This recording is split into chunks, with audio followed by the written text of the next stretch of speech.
I was having dinner with a friend some time ago, and their family had experienced the tragedy of suicide.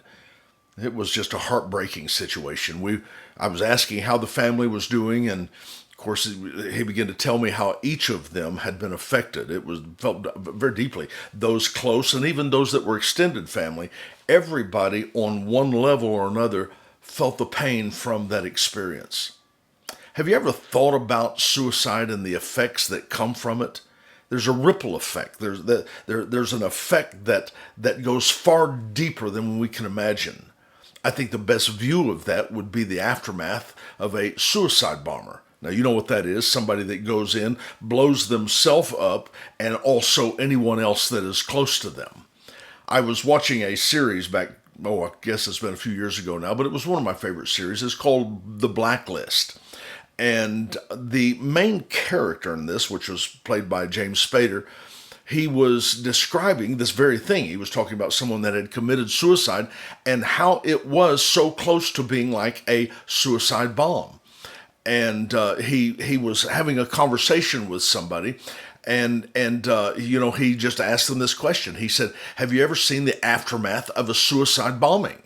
And of course, before they could ask, he just kind of interrupted and said, "Well, I have." He said, "June the 29th, 2003.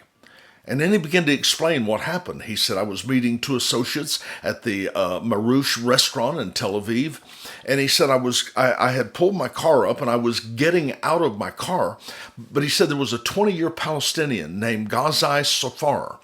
And he entered the restaurant and he detonated a vest wired with C4. Well, he said that the blast was so incredible. He said the shock completely blew him onto the ground. I mean, and he said it was like it completely blew out my eardrums. He said I couldn't hear.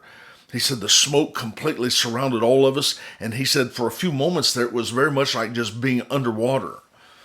And so he said I was trying to gather myself together and I was going to go in and see what I could help people with. And so he said I went inside and he said it was a nightmare. He said there was blood and there was body parts of people like everywhere. But he made a statement here. He said you could tell where Safar was standing when the blast blew. He said it was like a perfect circle of death. There was almost nothing left of the people closest to him. Now see, that grabbed my attention. That said the statement right there. There was almost nothing left of the people that were closest to him. The closer they were to the bomber, the more horrific the effect. But that's suicide, isn't it? That's every suicide, every single one of them. For someone to do this, for someone to actually pull this thing off, it's an act of terror that's been perpetrated against everyone who's ever known them. A suicide for everyone who has ever loved them. The people closest to them, the ones that cherish them, they're the ones who suffer the most pain. They're the ones who suffer the most damage. And why would a person do that? I mean, why would you do that to people who love you? Because see, your death doesn't just happen to you. It happens to your family. It happens to your friends. And I know that people are going through, some people are just absolutely tormented. And my heart breaks for those who are driven to this place. And unfortunately, too often, they feel that there's just no choice. I've talked to people that had attempted suicide, and they said that they felt just overwhelmed. There was nothing they could do. They had no choice. But I want to say this to you, and I want you to please hear me. There's always a choice. I don't care what you're going through. There's always a choice. You may not feel like it in the moment, but there's always a choice. See, the thoughts of suicide and even suicide, it can happen to anyone. But we've got to understand that the effects go much further, much deeper than you could ever imagine.